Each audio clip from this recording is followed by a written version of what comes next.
«Papá, qué bonita es», dijo la hija del apache a la mujer que había sido rechazada y humillada en el altar por su cuerpo, sin imaginar que ese apache la amaría como ningún otro hombre lo había hecho jamás. «Hola, mi querido amigo. Soy Ricardo Rodríguez, el narrador de Sueños y Destinos. Antes de comenzar, te invito a suscribirte a nuestro canal y cuéntame, ¿desde qué ciudad nos estás viendo? Un fuerte abrazo y disfruta la historia». En el árido territorio de Nuevo México, donde el viento arrastraba promesas rotas y el sol castigaba sin piedad, Isabel Morales caminaba hacia la pequeña capilla de San Jerónimo con pasos que pesaban como plomo. Era octubre de 1874 y a los 23 años, su cuerpo robusto y alejado de los cánones de belleza que valoraba la sociedad había sido motivo de burlas desde que tenía memoria. El vestido de algodón crudo que había cosido ella misma se ceñía incómodamente sobre sus caderas anchas, y sus manos, temblorosas, ajustaban una y otra vez el rebozo que cubría su cabello castaño. No era el temblor de una novia nerviosa, era el estremecimiento de quien se dirigía a su propia humillación pública. «Más vale que funcione», murmuró entre dientes, apretando los labios hasta que le dolieron. «Más vale que Juan sea el hombre que dice ser». Juan Herrera, viudo de 42 años, había aceptado casarse con ella después de 3 meses de negociaciones discretas. No había habido cortejo, no había habido promesas de amor. Solo un acuerdo práctico. Él necesitaba quien cuidara su rancho y cocinara para él. Ella necesitaba un techo y una razón para no terminar siendo la solterona del pueblo que todos compadecían con sonrisas falsas. La capilla improvisada en el extremo del pueblo parecía demasiado pequeña para contener la expectación maliciosa que se respiraba en el aire. Los bancos de madera crujían bajo el peso de comerciantes locales, vecinos curiosos y algunos familiares distantes que habían venido más a presenciar el espectáculo que a bendecir la unión. Isabel podía sentir sus miradas clavándose en su espalda como alfileres. Escuchaba los susurros apenas disimulados, las risitas ahogadas tras las manos, los comentarios crueles que se creían lo suficientemente silenciosos. «Pobre Juan», decía doña Carmen, la esposa del panadero. «No sé cómo va a aguantar. Al menos ella sabe trabajar», respondía otra voz, «aunque sea fea como un pecado mortal». Cada palabra se clavaba en el pecho de Isabel, pero mantenía la cabeza erguida. Había aprendido durante años a caminar como si no escuchara, a sonreír como si no le importara, a respirar como si cada inhalación no fuera un acto de resistencia contra el mundo que la rechazaba. El padre Sebastián, un hombre delgado y nervioso que había llegado al pueblo apenas un año antes, carraspeó incómodo mientras hojeaba su libro de oraciones. Sus ojos esquivaban los de Isabel cada vez que intentaba mirarlo directamente, como si su presencia fuera una mancha que prefería no ver. Entre los asistentes, casi inadvertido en un rincón de la capilla, estaba Nahuel. Alto de piel bronceada por el sol del desierto, con el cabello negro que le caía hasta los hombros y vestido con ropa de trabajo simple pero limpia. Había venido al pueblo para entregar una carga de pieles a don Enrique, el comerciante, y al no tener donde dejar a su hija de 6 años, había decidido permitir que presenciara la ceremonia mientras él esperaba que terminaran los negocios del día. Ailén se aferraba a la mano de su padre, sus grandes ojos oscuros observando con la curiosidad inocente de la infancia todo lo que sucedía a su alrededor. La niña no entendía las tensiones que flotaban en el aire, ni el peso de las miradas despectivas que recaían sobre la novia. Juan apareció finalmente por la puerta lateral, con el sombrero en las manos, y una expresión que mezclaba resignación con algo parecido al arrepentimiento. Era un hombre práctico, de constitución delgada y barbacana, que había aceptado esta unión más por necesidad que por deseo. Al ver a Isabel esperándolo frente al altar, Vaciló apenas un instante, pero siguió caminando. El silencio que siguió fue denso como el aire antes de una tormenta. «Hermanos», comenzó el padre Sebastián con voz temblorosa, «estamos aquí reunidos para unir en santo matrimonio a Juan Herrera y a Isabel Morales». Fue entonces cuando los murmullos y las risitas crecieron en intensidad. Don Ramírez, el hombre más poderoso del pueblo, se inclinó hacia su esposa y murmuró algo que hizo que ella soltara una carcajada mal disimulada. Otros siguieron su ejemplo, como si hubieran estado esperando una señal para liberar toda la malicia contenida. Isabel sintió que el suelo se tambaleaba bajo sus pies. Sus manos, que sostenían un pequeño ramo de flores silvestres que había recogido esa mañana, comenzaron a temblar visiblemente. El vestido que había cosido con tanto cuidado le parecía ahora un disfraz ridículo, una pretensión patética de normalidad en una situación que se había vuelto un espectáculo cruel. Juan miraba hacia el suelo, claramente incómodo por la atención que estaba recibiendo. Isabel pudo ver en su rostro la duda, la vergüenza, el cálculo silencioso de un hombre que se preguntaba si esto realmente valía la pena. Y entonces, en medio de la humillación creciente y las risas cada vez menos discretas, algo inesperado sucedió. La pequeña Ailén soltó la mano de su padre y caminó con pasos decididos hacia el altar. Sus zapatos pequeños resonaron en el silencio súbito que se apoderó de la capilla cuando todos vieron a la niña apache dirigirse directamente hacia Isabel. Sin vacilación, sin el miedo que los adultos habían aprendido a sentir por las diferencias sociales, Ailén tomó la mano libre de Isabel con la suya, pequeña y cálida, y la miró directamente a los ojos. «Es bonita, papá», declaró con la voz clara y sincera que solo poseen los niños. «Es bonita como las flores que solía recoger mamá». El silencio que siguió fue absoluto, pesado como el plomo, cargado de una tensión que nadie sabía cómo romper. Isabel sintió que algo se removía profundamente en su pecho, una emoción tan intensa que amenazaba con ahogarse en lágrimas que había jurado no derramar. Aquellas palabras no venían de la piedad adulta ni de la cortesía social. Eran la verdad simple y directa de una criatura que veía el mundo sin los filtros del prejuicio. Para Ailén, Isabel no era la mujer gorda y fea que todos se burlaban. Era simplemente otra persona, merecedora de respeto y cariño. Nahuel observó la escena con una mezcla de orgullo por su hija y algo más profundo que no podía identificar. Había visto muchas formas de crueldad en su vida, pero pocas veces había presenciado tanta bondad inocente respondiendo a tanta malicia calculada. Don Ramírez, patriarca local y símbolo de la autoridad tradicional del pueblo, sintió su rostro enrojecer de indignación. Ver a la hija de un apache, de un inferior, mostrando compasión hacia alguien a quien él y su clase habían decidido despreciar, le pareció una afrenta directa a su poder. «¿Qué hace esa niña?», murmuró entre dientes a su esposa. «¿Cómo se atreve?».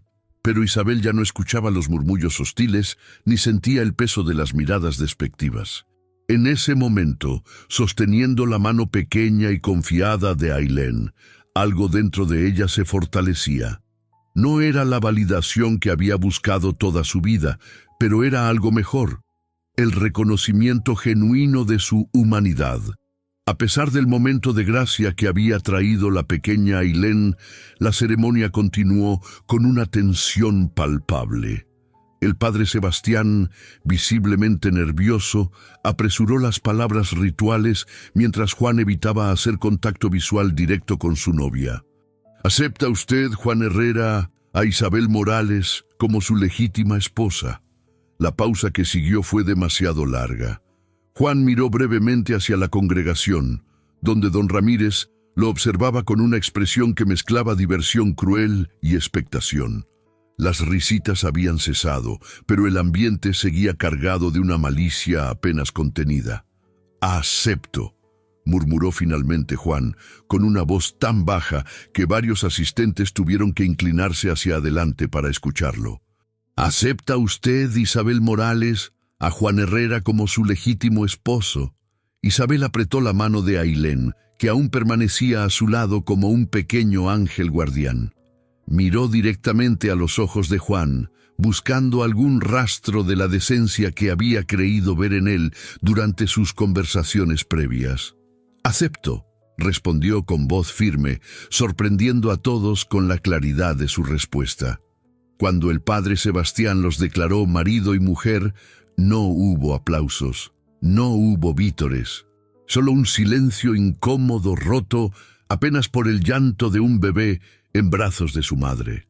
La pequeña celebración que siguió en la cantina de don Enrique fue más un velorio que una fiesta.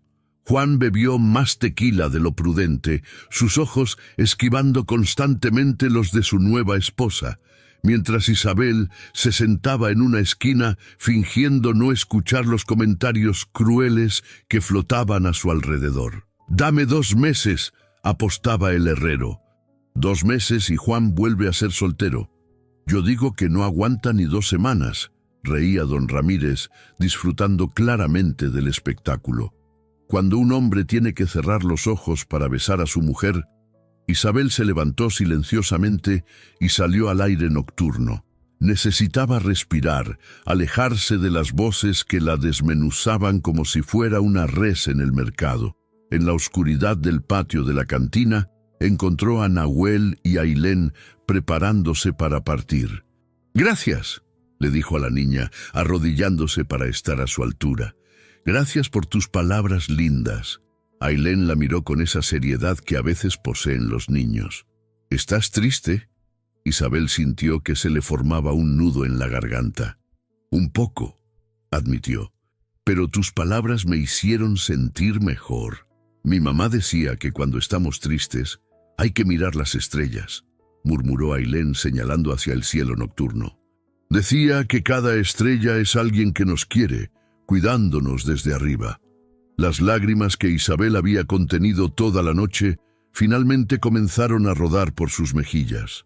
Nahuel, que había observado la conversación en silencio, se acercó lentamente. «Mi hija tiene razón», dijo con voz grave. «Las estrellas no juzgan, solo brillan». Fue la primera vez que Nahuel le dirigía la palabra directamente, y algo en su tono hizo que Isabel lo mirara con atención. En sus ojos no vio lástima ni burla, sino algo parecido al respeto. Los días que siguieron fueron una lenta agonía. Juan, sobrio y avergonzado por la reacción del pueblo, se volvió cada vez más distante. Dormía en el establo, comía en silencio y evitaba cualquier conversación que fuera más allá de lo estrictamente necesario. La presión social se intensificó cuando don Ramírez comenzó a visitarlo con regularidad, siempre con comentarios calculados para avivar su vergüenza. «Pobre Juan», le decía con falsa compasión, «qué carga tan pesada te echaste encima, un hombre de tu categoría casado con... Bueno, todos sabemos lo que es. La gente habla», añadía la esposa de don Ramírez cuando se encontraba con Juan en el mercado. «Dicen que tu mujer es tan gorda que van a tener que agrandar la puerta de la iglesia si quiere entrar de nuevo». Cada comentario era una gota de veneno que carcomía la ya frágil resolución de Juan. Isabel veía cómo su esposo se contraía sobre sí mismo, cómo su mirada se volvía cada vez más esquiva, cómo buscaba excusas para no estar en la misma habitación que ella. Una semana después de la boda, Juan simplemente no regresó a casa. Isabel lo esperó toda la noche, sentada en la cocina con una taza de café que se enfriaba entre sus manos. Cuando el amanecer tiñó de rosa las paredes de adobe, supo que no volvería. Doña Carmen, la esposa del panadero, llegó al mediodía con la noticia que todo el pueblo ya conocía. «Se fue», anunció con una mezcla de falsa compasión y satisfacción apenas disimulada. Juan se fue con la diligencia de la mañana. Dicen que dejó el rancho en venta y se dirigió hacia California. Isabel recibió la noticia en silencio. Parte de ella ya lo sabía. Lo había sabido desde el momento en que Juan había vacilado durante la ceremonia. Pero otra parte, la parte que se había aferrado a la esperanza de encontrar un hogar, se desmoronó como una casa de naipes. «Bueno», continuó doña Carmen, «al menos ahora ya sabes la verdad. Mejor así, ¿no? Un hombre que se va es mejor que un hombre que se queda pero no te quiere». Cuando se quedó sola, Isabel se permitió llorar por primera vez desde la infancia. No lloró por Juan, a quien apenas conocía. Lloró por la humillación, por las esperanzas rotas, por la confirmación cruel de que el mundo la veía exactamente como ella había temido siempre. Esa noche, sin dinero y sin lugar donde ir, durmió en el suelo de la que había sido su casa durante una semana. Al día siguiente, el nuevo dueño vendría a tomar posesión. El amanecer encontró a Isabel caminando por las afueras del pueblo con sus pocas pertenencias envueltas en un rebozo. No tenía destino, solo la necesidad urgente de alejarse de las miradas compasivas y las sonrisas crueles que la aguardaban en cada esquina. El terreno se volvía más árido conforme se alejaba de los límites del pueblo. Los cactus y las plantas espinosas se alzaban como centinelas silenciosos en un paisaje que parecía hostil a toda forma de vida delicada. El sol de octubre, aunque menos implacable que en verano, ya comenzaba a castigar su piel cuando apenas llevaba unas horas caminando. Sus zapatos, los únicos que poseía, no estaban hechos para largas caminatas por terreno irregular. Al cabo de 3 horas, había desarrollado ampollas dolorosas que se reventaban y volvían a formarse a cada paso. Pero siguió caminando porque detenerse significaba pensar, y pensar significaba enfrentar la realidad aplastante de su situación. Fue cerca del mediodía cuando se detuvo junto a un pequeño arroyo para beber agua y descansar sus pies hinchados. Se quitó los zapatos y sumergió los pies en el agua fría, cerrando los ojos, mientras el alivio temporal la inundaba. El sonido de cascos la hizo abrir los ojos bruscamente. Al principio creyó que era Juan, que había regresado para buscarla. Pero la esperanza murió tan rápido como había nacido cuando reconoció la figura que se acercaba. Era Nahuel, montado en un caballo alazán, con Ailén sentada delante de él. La niña lo había visto primero y había insistido en que se detuvieran. «Es la señora Bonita», le había dicho a su padre, señalando hacia donde Isabel descansaba junto al arroyo. Nahuel desmontó lentamente, evaluando la situación con los ojos entrenados de quien había aprendido a leer el peligro en cada detalle. Las pertenencias dispersas, los zapatos abandonados, la postura derrotada de Isabel le contaron una historia que no necesitaba palabras. «¿Está herida?», preguntó Ailén, bajándose del caballo antes de que su padre pudiera detenerla. Isabel intentó ponerse de pie rápidamente, avergonzada de ser encontrada en tal estado, pero el dolor en sus pies la hizo tambalearse. Nahuel se acercó con pasos cuidadosos, como se aproximaría a un animal herido. «No necesita levantarse», dijo con voz grave. «¿Tiene algún lugar donde ir?». La pregunta directa la tomó desprevenida. Había esperado curiosidad, tal vez lástima, pero no esta preocupación práctica y sin adornos. «No», respondió simplemente, porque era la verdad y porque algo en la mirada de Nahuel le decía que las mentiras serían inútiles. Ailén se había acercado y observaba los pies hinchados de Isabel con la seriedad preocupada de una niña que había visto el sufrimiento de cerca.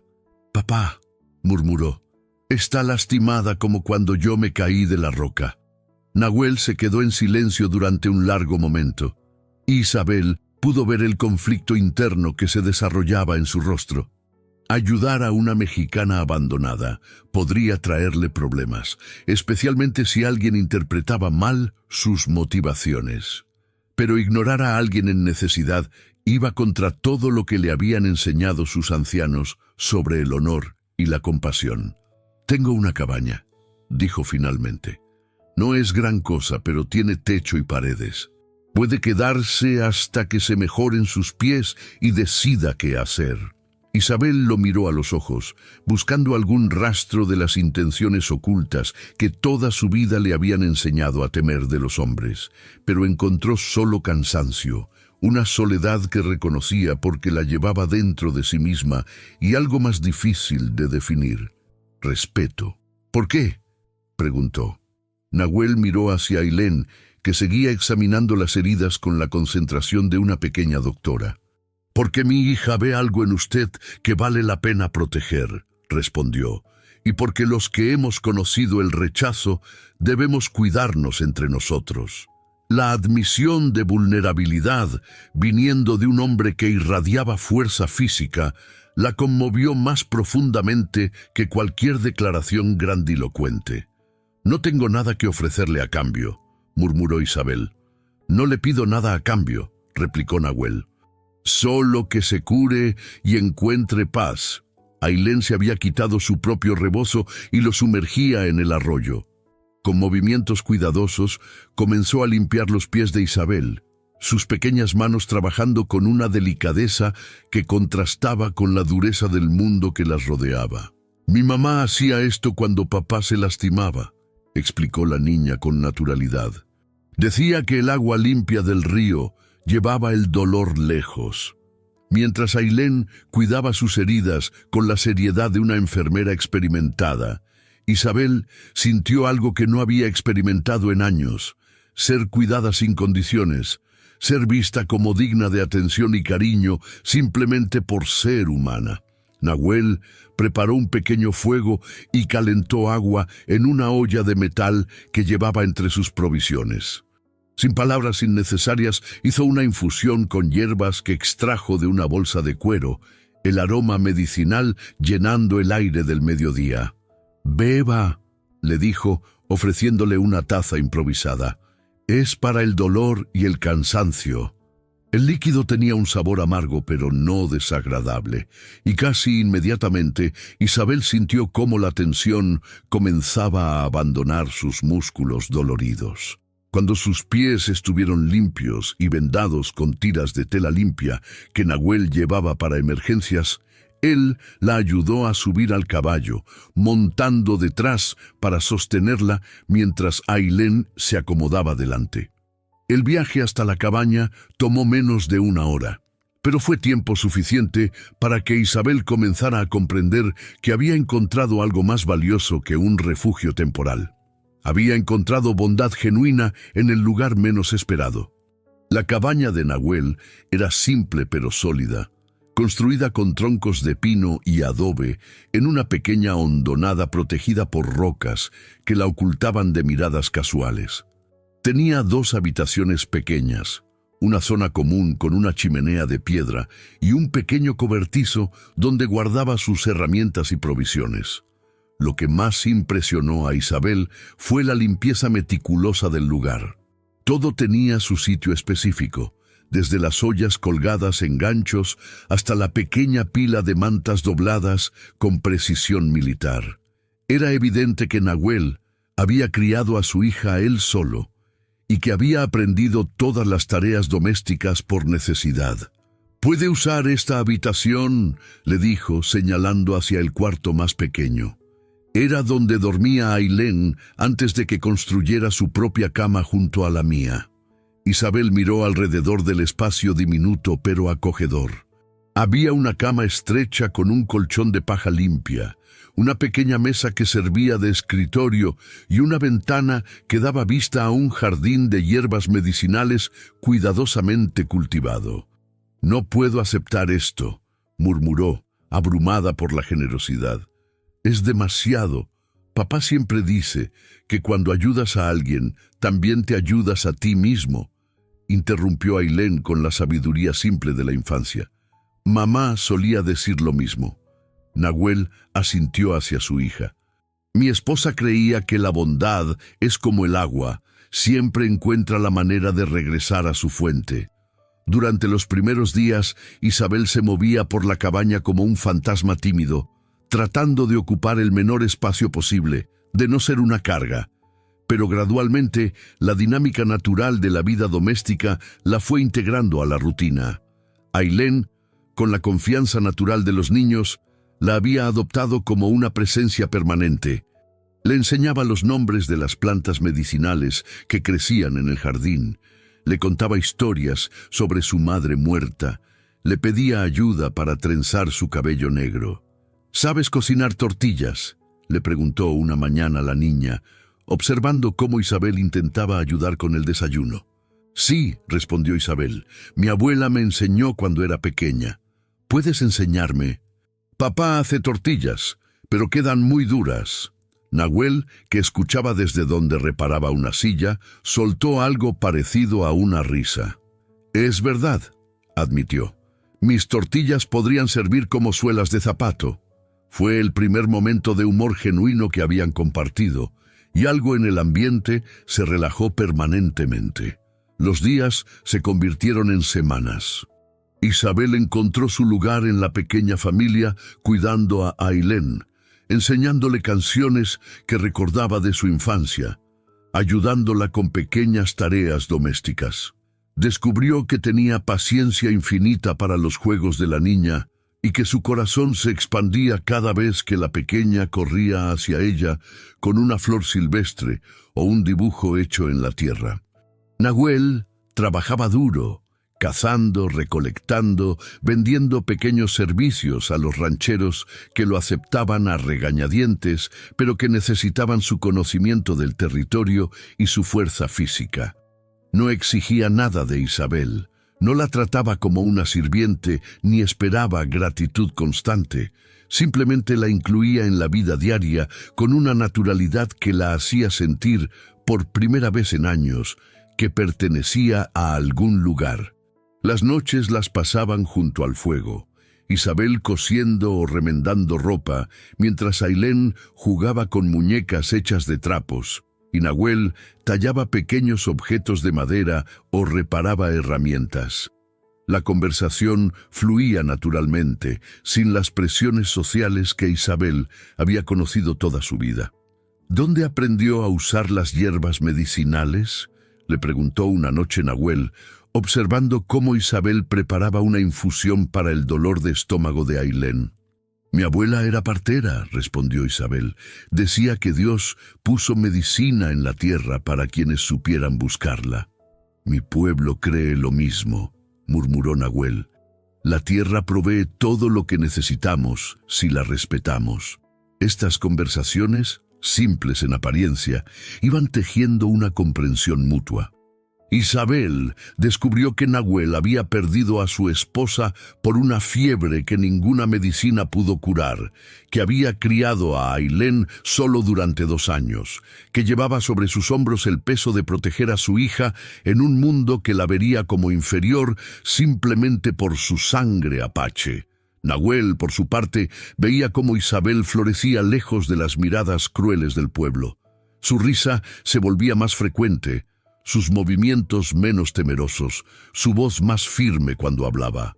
La mujer que había encontrado derrotada junto al arroyo se estaba transformando en alguien fuerte, confiada, valiente. Una tarde, mientras Isabel enseñaba a Ailén a hacer muñecas de maíz, la niña la miró con esos ojos serios que a veces poseía. ¿Te vas a quedar para siempre?, preguntó. Isabel sintió que se le formaba un nudo en la garganta. No lo sé, mi amor. ¿Te gustaría que me quedara? Sí, respondió Ailén sin dudar. Quiero que seas mi mamá nueva. La mamá que está en las estrellas puede compartir. Las lágrimas que habían comenzado como tristeza se transformaron en algo más complejo. Una mezcla de gratitud, amor y miedo.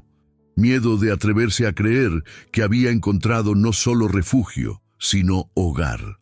Esa noche, cuando Ailén dormía y el fuego se había reducido a brasas brillantes, Nahuel se sentó junto a Isabel en el silencio cómodo que habían aprendido a compartir. «¿Qué piensa hacer?», preguntó suavemente. Isabel miró hacia la habitación donde dormía Ailén, escuchando la respiración tranquila de la niña. «No lo sé», admitió. «Por primera vez en mi vida no estoy huyendo de algo. Estoy en un lugar donde me quieren. No sé qué se hace con eso». Nahuel asintió lentamente. «El miedo a la felicidad es real. A veces es más fácil vivir en el dolor que arriesgarse al gozo».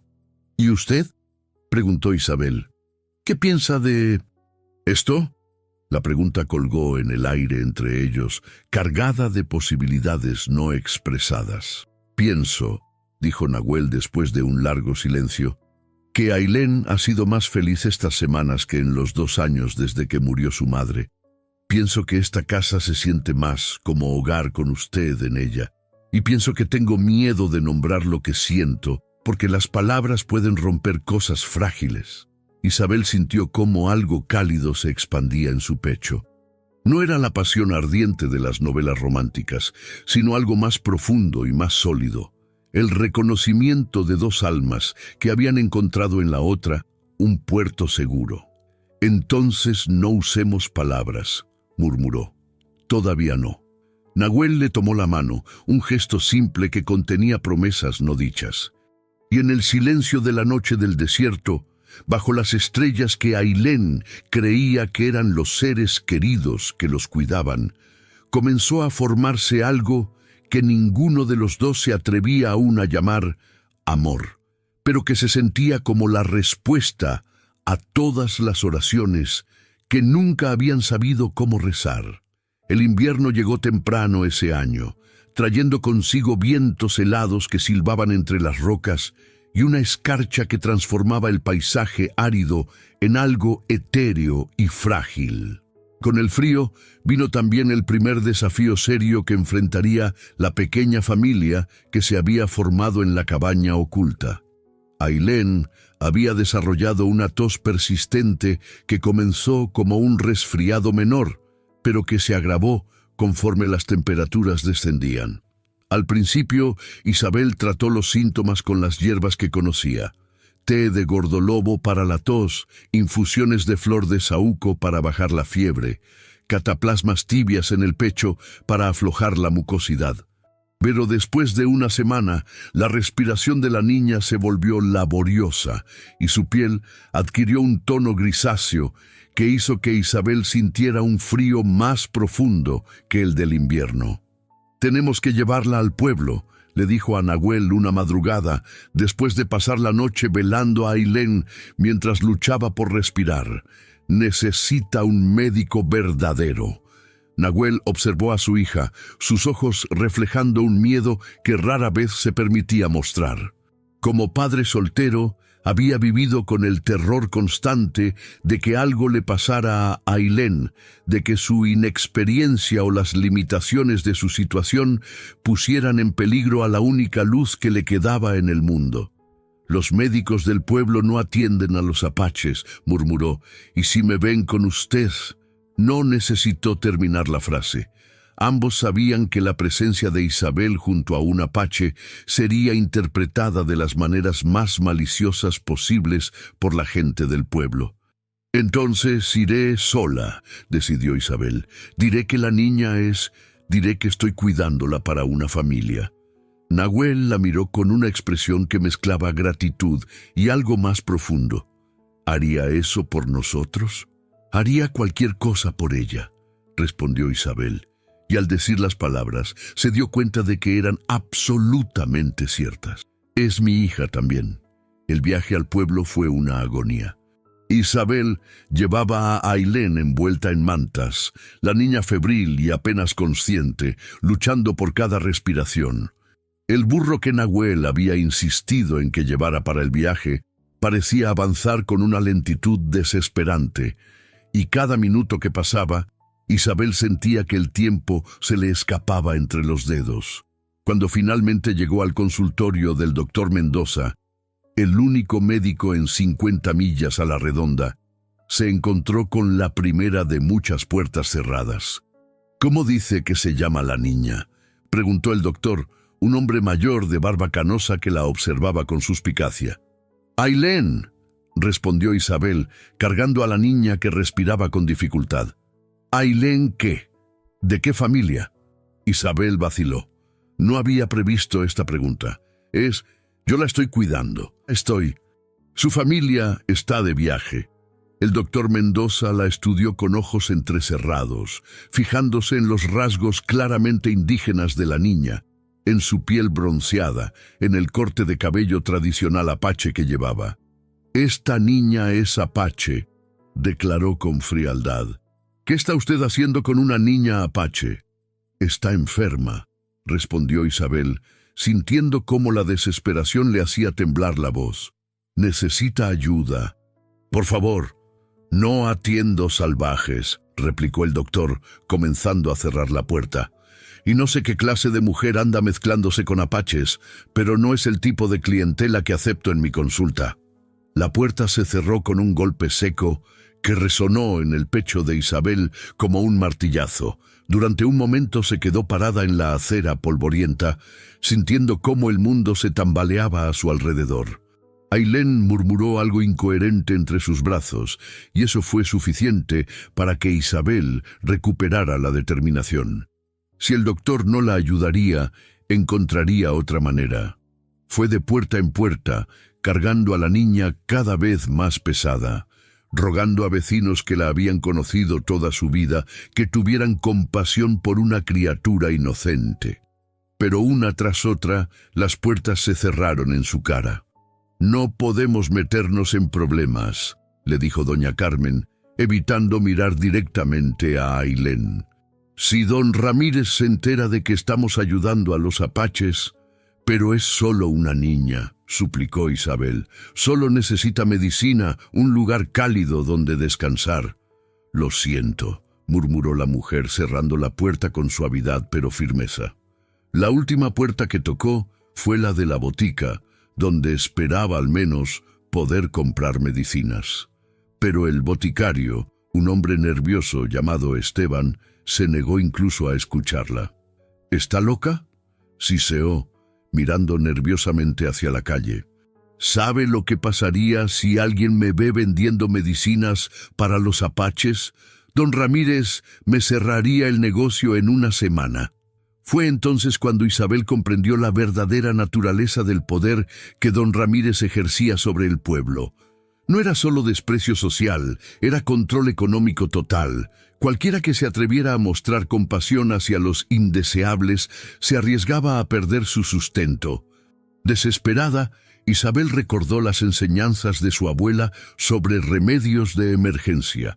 Compró los pocos ingredientes que pudo conseguir en la tienda general sin mencionar para qué los necesitaba. Miel, alcohol, hierbas básicas que podían tener múltiples usos. El viaje de regreso a la cabaña fue una pesadilla de viento helado y miedo creciente. Ailén había empeorado, su respiración era cada vez más superficial y su piel tenía un tono que Isabel sabía que significaba peligro mortal. Cuando llegó a la cabaña, encontró a Nahuel esperándola en el umbral, su rostro tenso de ansiedad. No necesitó preguntarle qué había pasado. La expresión de Isabel lo decía todo. «Nadie quiso ayudar», murmuró entregándole a Ailén. El doctor se negó a atenderla. Nahuel recibió a su hija con manos temblorosas, sus ojos duros como sílex mientras procesaba la información. «Entonces la salvaremos nosotros», declaró con una determinación férrea que no admitía discusión. Durante los siguientes 3 días, Isabel y Nahuel no se separaron de la cabecera de Ailén. Prepararon vaporizaciones con hierbas medicinales. Mantuvieron húmedo el aire con ollas de agua hirviendo. Dieron pequeños sorbos de miel con alcohol cada hora para mantener las fuerzas de la niña. Isabel recordó todo lo que su abuela le había enseñado sobre enfermedades respiratorias. Preparó cataplasmas de mostaza para el pecho, tés de raíz de regaliz para calmar la tos, infusiones de willow bark para controlar la fiebre. Nahuel aportó el conocimiento ancestral de su pueblo, cánticos de sanación que había aprendido de los ancianos, hierbas del desierto que tenían propiedades que Isabel desconocía. rituales de purificación que limpiaban no solo el cuerpo, sino el espíritu. En la noche más oscura, cuando la fiebre de Ailén subió tanto que deliraba hablando con su madre muerta, Isabel sintió que perdían la batalla. «No se va a morir», murmuró Nahuel, más para sí mismo que para Isabel. «No voy a dejar que se muera». «No», acordó Isabel, tomando la mano pequeña y ardiente de Ailén. «No la vamos a perder». Y en esa afirmación, en ese «la», había una posesión amorosa que las palabras no habían expresado antes. Ya no era su hija y mi ayuda.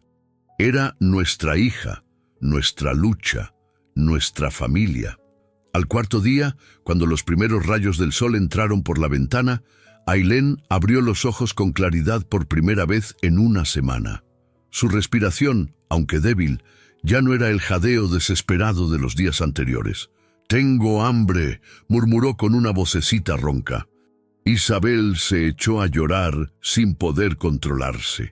Lágrimas de alivio y agotamiento y algo más profundo. La comprensión de que había luchado por la vida de su hija y había ganado. Nahuel la abrazó mientras ambos lloraban sobre la pequeña cabeza de Ailén, que los miraba con confusión pero con amor evidente en sus ojos oscuros. «La salvamos», susurró Nahuel contra el cabello de Isabel. «Los dos juntos la salvamos». Y en esas palabras había una declaración que iba más allá del momento médico. Habían demostrado que juntos podían enfrentar cualquier crisis, que su amor por Ailén y el uno por el otro era más fuerte que cualquier hostilidad externa. Pero afuera de la cabaña, el mundo seguía siendo el mismo mundo que había cerrado sus puertas a una niña enferma. Y don Ramírez, que había escuchado rumores sobre la mujer que andaba cuidando niños apaches, comenzaba a planear su respuesta. La recuperación de Ailén marcó un cambio definitivo en la dinámica de la pequeña familia. La crisis había cristalizado sentimientos que habían estado creciendo gradualmente y ya no había necesidad de evitar las palabras que definían lo que se había vuelto evidente para todos. «Te amo», le dijo Isabel a Nahuel una noche mientras observaban a Ailén dormir tranquilamente por primera vez en semanas. Las palabras salieron con naturalidad, sin drama ni artificio, como la declaración simple de un hecho que había existido durante meses. «Y yo a ti», respondió Nahuel tomando su mano, «y ambos amamos a esa niña como si hubiera nacido de nosotros dos». «¿Qué vamos a hacer?», preguntó Isabel. No se refería solo a sus sentimientos, sino a la realidad práctica de vivir en un mundo que no aceptaría su unión. «Vamos a ser una familia», declaró Nahuel con la sencillez que caracterizaba todas sus decisiones importantes. «Si el mundo no puede aceptarlo, es problema del mundo, no nuestro. Pero el mundo, en la forma de don Ramírez y su círculo de influencia, no estaba dispuesto a ignorar lo que consideraba una afrenta directa a su autoridad. Las primeras señales llegaron en forma de visitantes inesperados. Rancheros que antes contrataban ocasionalmente los servicios de Nahuel comenzaron a declinar su trabajo.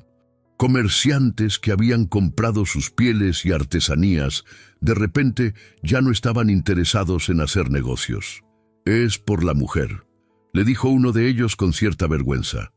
«Don Ramírez dice que quien trate contigo está apoyando la mezcla de razas y la corrupción de las mujeres decentes». Nahuel recibió estas noticias con una calma que Isabel encontraba tanto admirable como preocupante. Sabía que la pérdida de ingresos los afectaría seriamente, especialmente ahora que tenían que alimentar 3 bocas en lugar de 2. «Encontraremos otra manera», le aseguró a Isabel cuando ella expresó su preocupación. «Siempre hay otra manera para quienes están dispuestos a trabajar». Pero la presión económica era solo la primera fase de la campaña de don Ramírez. Pronto comenzaron a correr rumores más viciosos por el pueblo. Dicen que Isabel Morales se volvió loca después de que la abandonó Juan, murmuró la gente en el mercado, que vive como una salvaje en las montañas, que practica brujería con los apaches. Mi hermana vio a esa mujer en el pueblo cuando trajo a la niña enferma, añadía otra voz. Dice que parecía una india más, toda desgreñada y sucia. ¡Qué vergüenza para una mujer cristiana! Los rumores llegaron hasta los oídos de Isabel a través de otras mujeres marginadas del pueblo. Viudas pobres, madres solteras, trabajadoras que dependían de los empleos más humildes para sobrevivir. Estas mujeres entendían la posición de Isabel mejor que nadie, porque ellas también vivían al margen de la respetabilidad social. «Ten cuidado», le advirtió Esperanza, una lavandera que a veces compraba las hierbas medicinales que Isabel recolectaba. «Don Ramírez está hablando de mandar soldados a sacarlos de ahí. Dice que es una cuestión de orden público». La amenaza de intervención militar era seria. Isabel sabía que don Ramírez tenía conexiones con las autoridades regionales y que podía inventar cualquier pretexto para justificar una acción contra Nahuel y su familia. Esa noche, después de que Ailén se durmiera, Isabel y Nahuel hablaron sobre sus opciones. «Podríamos irnos», sugirió Nahuel. «Tengo familia en Arizona, más allá de la frontera. Allí habría menos problemas». «Huir», murmuró Isabel, la palabra amarga en su boca. «Siempre huir. No es huir si es para proteger a nuestra familia», replicó Nahuel. «A veces la retirada táctica es la mejor estrategia». Pero Isabel había pasado toda su vida huyendo de las burlas, de la humillación, de las expectativas sociales que no podía cumplir. La idea de volver a empacar sus escasas pertenencias y buscar un nuevo lugar donde comenzar de nuevo le resultaba insoportable. «No», dijo finalmente, «no voy a seguir huyendo. Esta vez voy a enfrentar la situación». «¿Qué propones?». Isabel había estado pensando en esto durante días, desde que los rumores comenzaron a intensificarse. Había llegado a una conclusión que la aterrorizaba y la emocionaba al mismo tiempo. «Voy a regresar al pueblo», declaró. «Voy a enfrentar a don Ramírez públicamente. Voy a decirle a todo el mundo exactamente quién soy, qué estoy haciendo y por qué». Nahuel la miró con una mezcla de admiración y terror. «Isabel, eso podría ser muy peligroso. La gente puede ponerse violenta cuando se siente desafiada». «Puede ser», admitió Isabel. «Pero también puede ser que haya más personas de las que creemos que estén hartas de vivir bajo el miedo de don Ramírez. Tal vez solo necesiten que alguien dé el primer paso». La conversación continuó hasta altas horas de la noche, pero al final, Nahuel comprendió que Isabel había tomado una decisión fundamental sobre quién quería ser en el mundo. Ya no era la mujer quebrada que había encontrado junto al arroyo. Era alguien que había descubierto su propia fuerza y estaba dispuesta a usarla. El día elegido fue el domingo de mercado, cuando el pueblo entero se reunía en la plaza central para comerciar, socializar y asistir a misa. Isabel se vistió con su mejor vestido, se peinó cuidadosamente y caminó hacia el pueblo con la dignidad de una reina dirigiéndose a su coronación. Nahuel y Ailén la siguieron a cierta distancia, listos para intervenir si las cosas se ponían peligrosas, pero respetando su decisión de enfrentar sola esta batalla. Cuando Isabel llegó a la plaza, las conversaciones se fueron apagando gradualmente conforme la gente la reconocía. Pronto se formó un círculo de curiosos y hostiles a su alrededor, con don Ramírez emergiendo del grupo como el líder natural de la confrontación. «Miren lo que tenemos aquí», declaró con voz alta para que todos pudieran escuchar. «La mujer que se fue a vivir con los salvajes ha vuelto a contaminar nuestro pueblo con su presencia». «No vine a contaminar nada», respondió Isabel con voz clara y firme. «Vine a decir la verdad». «¿La verdad?». Don Ramírez soltó una carcajada cruel. «¿La verdad sobre cómo una mujer cristiana puede rebajarse tanto como para vivir en pecado con un apache? La verdad», continuó Isabel sin dejarse intimidar, es que encontré una familia que me ama tal como soy. Encontré un hombre que me respeta y me trata con dignidad. Encontré una niña que me llama mamá porque quiere hacerlo, no porque esté obligada. Sus palabras resonaron en la plaza con una fuerza que sorprendió a todos, incluyéndola a ella misma. ¿Y saben qué más encontré?, siguió, sintiendo cómo la confianza crecía en su interior. Encontré que cuando esa niña estuvo enferma y necesitaba ayuda médica, ninguno de ustedes movió un dedo para ayudarla. Ninguno. Prefirieron dejar morir a una criatura inocente antes que desafiar las reglas crueles de este hombre. Señaló directamente a don Ramírez, que había comenzado a enrojecer de indignación. ¿Cómo se atreve?, siseó el patriarca. ¿Cómo se atreve a venir aquí a predicarnos sobre moralidad? Me atrevo porque ya no tengo miedo, declaró Isabel, porque he vivido lo suficiente bajo su poder como para saber que prefiero enfrentar su ira que vivir bajo su desprecio. Algunas de las mujeres en la multitud comenzaron a murmurar entre ellas. Isabel reconoció a varias que habían sufrido bajo el control social de don Ramírez. Madres que habían perdido hijos por falta de recursos médicos, esposas que habían sido castigadas por no cumplir expectativas imposibles, trabajadoras que habían sido despedidas por mostrar compasión hacia los necesitados. Todos ustedes han perdido algo por culpa del miedo que este hombre siembra, continuó Isabel, dirigiéndose directamente a estas mujeres. Han perdido oportunidades de ser bondadosos, de ser humanos, de ser mejores de lo que sus circunstancias les permiten. ¡Basta!, rugió don Ramírez, pero Isabel ya había ganado la atención de la multitud. Yo era exactamente como ustedes, gritó por encima de su voz. Vivía aterrorizada de no ser lo suficientemente buena, lo suficientemente bonita, lo suficientemente valiosa, hasta que encontré personas que me vieron como realmente soy y decidieron que eso era suficiente. En ese momento, Nahuel y Ailén se acercaron desde donde habían estado observando. La pequeña niña corrió hacia Isabel y tomó su mano, mientras Nahuel se colocó a su lado con una presencia tranquila pero imponente. «Esta es mi familia», declaró Isabel, su voz ahora llena de orgullo y amor. No perfecta según sus estándares, pero real, basada en respeto, en cuidado mutuo, en amor verdadero. ¿Cuántos de ustedes pueden decir lo mismo de sus propias familias? El silencio que siguió fue total. Incluso don Ramírez parecía momentáneamente sin palabras. Fue entonces cuando una voz se alzó desde la multitud. Era Esperanza, la lavandera. «Tiene razón», dijo con voz temblorosa pero audible. «Todos hemos vivido demasiado tiempo bajo el miedo». Otra mujer se unió. «Cuando mi hijo estaba enfermo el año pasado, Isabel me dio hierbas que lo ayudaron. Nunca me pidió nada a cambio». Gradualmente, más voces comenzaron a alzarse. Historias de pequeñas bondades que Isabel había mostrado, de momentos en que había ayudado sin buscar reconocimiento, de la dignidad con que había enfrentado el rechazo social. Don Ramírez vio cómo su control se desmoronaba ante sus ojos.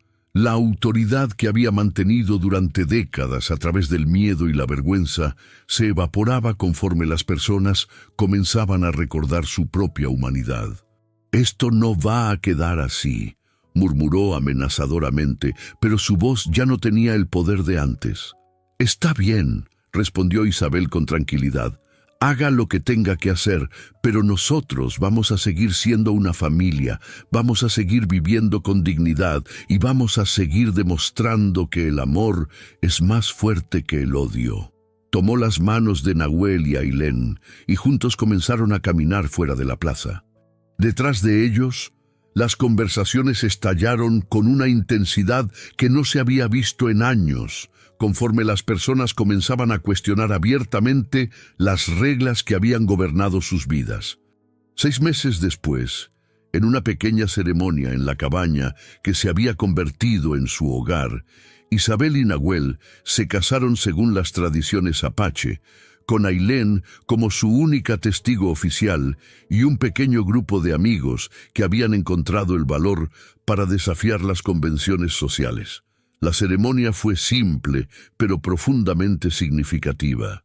No hubo vestido elegante ni celebración grandiosa, pero había algo mucho más valioso, la certeza absoluta de que estaban creando una familia basada en la elección consciente y el amor verdadero.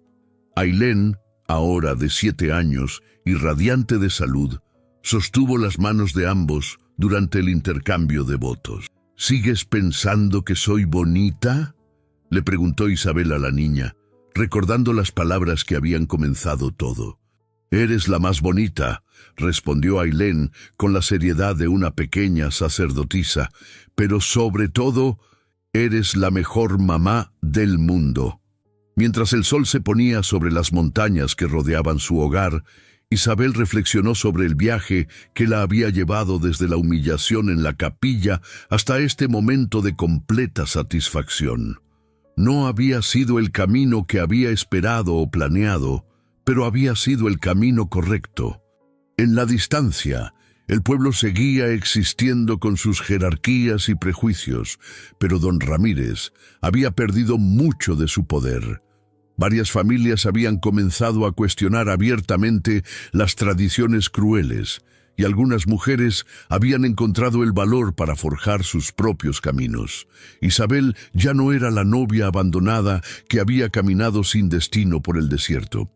Se había convertido en la matriarca de una familia que había elegido conscientemente, en una mujer que había descubierto que la verdadera belleza residía no en cumplir expectativas externas, sino en la capacidad de amar y ser amada sin condiciones. Y cada noche, cuando las estrellas aparecían en el cielo infinito del desierto, Ailén señalaba hacia arriba y susurraba: «Mira, mamá. Todas las personas que nos quieren están cuidándonos desde allá arriba». Isabel miraba hacia las estrellas y sonreía, sabiendo que había encontrado algo más valioso que la aceptación social. Había encontrado su lugar en el universo, exactamente donde debía estar.